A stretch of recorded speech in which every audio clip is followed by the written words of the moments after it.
अस्सलाम दोस्तों, मैं हूं साजिद मोहम्मद ताहिर और आप देख रहे हैं चैनल वीज़ा वेज। आज के इस सेशन में आपके सवालात कमेंट्स शामिल हैं और उन पर हमारा जो है वो राय जो है वो भी शामिल है।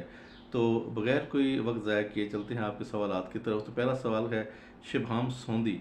ये कहते हैं कि अगर कोई यूके वीज़ा के बगैर एयरपोर्ट पर पहुंच जाता है तो क्या उसे पनाह मिल सकती है? जी, अगर आप किसी तरह से भी यूके की पोर्ट्स में, चाहे सी पोर्ट हो, ड्राई पोर्ट हो या एयरपोर्ट हो, वहाँ की जो इमिग्रेशन है वहाँ तक आप अगर पहुँच जाते हैं तो फिर अगर आपके पास कोई दस्तावेज़ है या नहीं है, आप जो असाइलम है वो अप्लाई कर सकते हैं।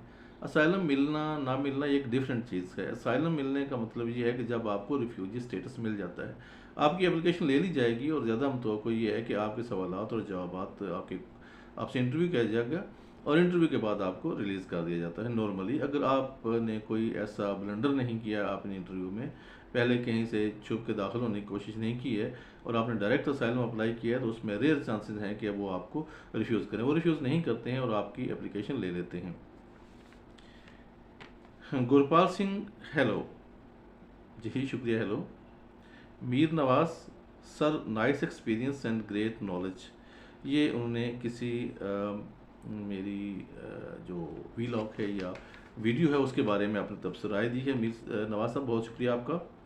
शेर पंजाब कहते हैं मैं हांगकांग में 2 माह से हूँ ओवर स्टे और शेर पंजाब जो है ये वापस जाना चाहते हैं। ऑब्वियसली इनको अपील होना पड़ेगा इमिग्रेशन के सामने।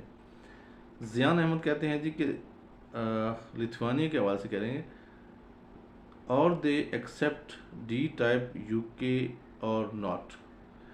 इन्होंने मेरे ख्याल सवाल ये किया है कि पाकिस्तान में जो एम्बेसी लिथुआनिया की डील कर रही है वो कर रही है हंगरी।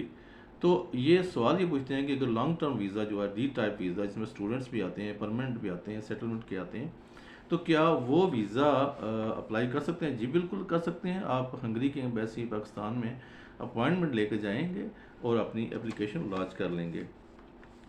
एस के शजादा, सर मैं हांगकांग में असाइलम पर था, फिर मैं वापस इंडिया में आ गया हूँ, क्या मैं दोबारा हांगकांग जा सकता हूँ? हांगकांग के कवानीन इस सिलसिले में बड़े सख्त हैं और बहुत कम चांसेस हैं कि वो आपको दोबारा से वीज़ा दे देंगे। लेकिन इसमें अटेम्प्ट करने में कोई हर्ज नहीं है क्योंकि अभी इनकी पॉलिसी कुछ नरम हुई है और इसमें आपका कुछ जाता भी नहीं है, क्योंकि हांगकांग जो है वो अप्रूवल के बाद ही फ़ी जो है वो लेता है। अप्रूवल से पहले आपकी कोई फ़ी नहीं ली जाती। मोहम्मद अली कहते हैं अगर वीज़ा ना हो और किसी तरह कनाडा एयरपोर्ट पर पहुंच जाऊं तब भी असाइलम क्लेम कर सकते हैं? जी हाँ, 12 मैं ये बता चुका हूँ कि एयरपोर्ट पर बगैर दस्तावेज़ात के भी असाइलम क्लेम की जा सकती है। अकबर भाई कहते हैं want to ask you if somebody have fake passport then touch airport should give passport और नॉट। ये कैसा सवाल है? कहते हैं जी कि मैं अगर किसी फेक पासपोर्ट पे किसी एयरपोर्ट पे जाता हूँ तो क्या मुझे वो फेक पासपोर्ट सरेंडर करना चाहिए या नहीं करना चाहिए? देखिए, असूली तौर पर तो आपको नहीं करना चाहिए। अगर आप फेक पासपोर्ट सरेंडर करेंगे तो इसमें हर्ज नहीं है। आपने बताएंगे जाके कि जनाब मैं इस तरह फेक पासपोर्ट पे हूँ, मेरा और कोई यहाँ पे आने का रास्ता नहीं था तो मजबूरन मुझे इस रास्ते से जो है वो आना पड़ा। लेकिन ये है कि उसमें फिर आपकी तहकीकात पड़ सकती हैं और बहुत सारी चीज़ें प्रॉब्ली अगर आपको इमिग्रेशन ऑफिसर आपको गलत समझ गया और वो कहेगा कि आपने फेक डॉक्यूमेंट हमें प्रेजेंट करने की कोशिश की है, तो फिर वो आपके लिए बहुत ही मुश्किल साबित हो सकती है। फवाद अली कहते हैं सर हंगरी अपॉइंटमेंट के बारे में बता दें और वर्क वीज़ा कैसे मिलता है, वीज़ा रेशो क्या है? हंगरी अपॉइंटमेंट जो है वो हंगरी की वेबसाइट पे जाके ही आप हासिल कर सकते हैं। इस सिलसिले में हमारी एक ऑलरेडी वीडियो वीज़ा वेज के चैनल पर मौजूद है, वो आप देख सकते हैं कि हंगरी की अपॉइंटमेंट आप कैसे ले सकते हैं। इसके अलावा ये है कि हंगरी की जो वीज़ा रेशो बहुत अच्छी है। वर्क वीज़ा के हवाले से तो ये है कि वीज़ा आपका वहीं से आएगा, यहाँ से तो आप अप्लाई नहीं कर सकते हैं, वहाँ से वीज़ा आएगा तो फिर आप अप्लाई करेंगे। अगर आपका वहाँ पे कोई लिंक है तो आप अपनी जॉब वहाँ पे ले के उसका वो जो एग्रीमेंट होता है, जो जॉब का एग्रीमेंट है वो ले के जॉब ऑफ़र लेके आप एम्बेसी में जाएंगे। एम्बेसी आपको इंटरव्यू करेगी, वो आपसे पूछेगी आप किस कंपनी में जा रहे हैं, आपका सोर्स क्या था, वगैरह वगैरह। मोहम्मद अब्दुल्ला कहते हैं सर मैंने यूके में असाइलम अप्लाई किया था मुझे रेजिडेंस परमिट 3 साल के लिए मिला था, मैं वापस नहीं गया और परमिट एक्सपायर हो गया। तो ये तो फिर आपका अपना कसूर है, आपको 3 साल के लिए परमिट मिला था। इसको लिमिटेड रेजिडेंसी बोलते हैं। जो लिमिटेड रेजिडेंसी होती है ना, उसमें आपका बाद में कोई ऐसा क्लेम नहीं होता, आप दोबारा से अप्लाई कर सकते हैं।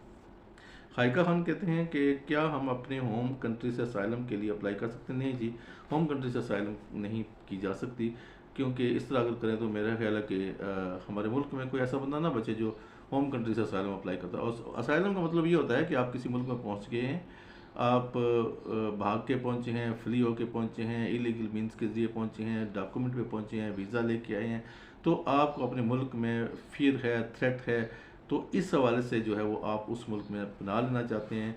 जिस मुल्क में आप पनाह लेना चाहते हैं उस मुल्क में आपका होना ज़रूरी है। अहमद भट्ट कहते हैं अपना कॉन्टैक्ट नंबर शेयर करें, आपसे रब्ता करना चाहता हूँ। अहमद भट्ट साहब, मेरा ख्याल है आपसे रब्ता हो गया था। जो हमारी पुरानी वीडियो थी उसमें हमने ईमेल और जो कॉन्टैक्ट नंबर और एड्रेस, पोस्टल सारा कुछ दे दिया था। लेकिन ये है कि अभी मैं यहाँ पे भी अपना नंबर शेयर कर रहा हूँ, ताकि अगर कोई और भी कांटेक्ट करना चाहे तो आपसे गुजारिश तो ये है कि जब भी आप कांटेक्ट करें आप अपना वॉइस मैसेज रिकॉर्ड में दे दें, क्योंकि हर वक्त मैं फ़ारग नहीं होता हूँ कि कॉल ले सकता हूँ। कॉल जो है वो मुझे लिमिटेड टाइम में लेनी पड़ती है। अगर मैसेज होता है तो फिर मैं देर ब देर कहीं ना कहीं आपको उसका रिस्पॉन्स कर दूंगा, जवाब दे दूंगा।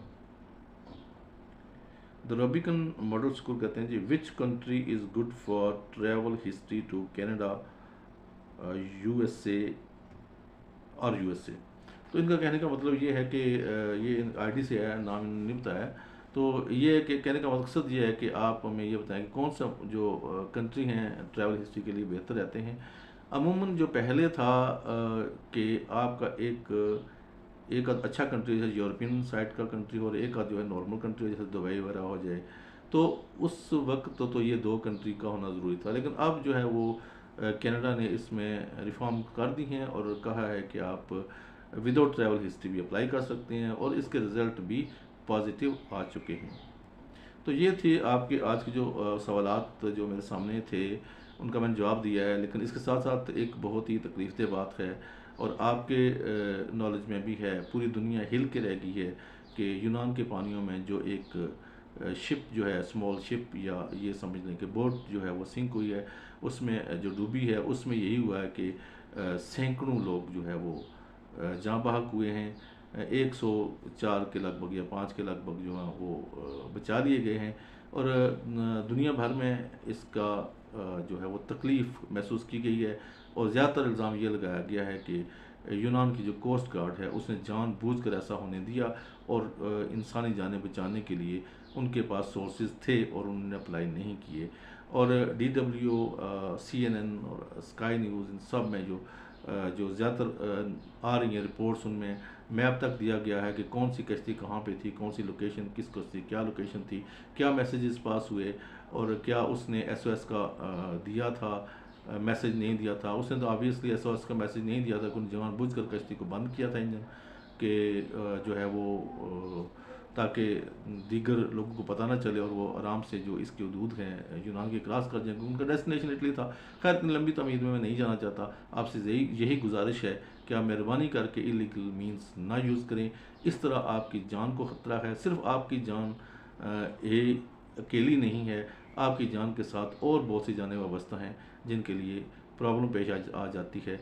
और इस तरह के इलीगल मीन्स यूज़ करने से बेहतर है कि आप वीज़ा अप्लाई करके जाएँ। एक दफ़ा रिफ्यूज़ हो जाएगा, 2 दफ़ा रिफ्यूज़ हो जाएगा, 3 दफ़ा रिफ्यूज़, आखिर उनको वीज़ा देना ही पड़ेगा। इस तरह आप जो है ना वो अगर रिफ्यूज़ होता है तो उसके अंदर कुछ पेचीदगियाँ होती हैं, वीज़ा रिफ्यूज़ होता है। अदरवाइज़ एम्बेसीज इसीलिए बैठी हुई है कि वो आपको वीज़ा दें। तो जो पेचीदगियाँ आप पूरी नहीं कर सकते हैं, जो पेचीदगियाँ ऐसी थी कि एम्बेसी ने नोट करके आपको वीज़ा नहीं दिया है, तो वो आप तमाम जो मुश्किलात हैं, जो दस्तावेज़ात की कमी है, वो दूर करके अगर आपने इंटरव्यू गलत दिया है तो आप दोबारा से भी इंटरव्यू दे सकते हैं। तो इस तरह आप लीगल मीन्स के लिए लीगल मीन्स के ज़रिए वीज़ा लेके बैरून मुल्क जाएं, ताकि इस तरह आपकी जान को ख़तरा ना हो, आपके प्यारों को किसी किस्म की तकलीफ़ ना हो। उम्मीद है कि आपको आज की ये इन्फॉर्मेशन पसंद आई होगी। Thank you so much. अल्लाह निगहबान।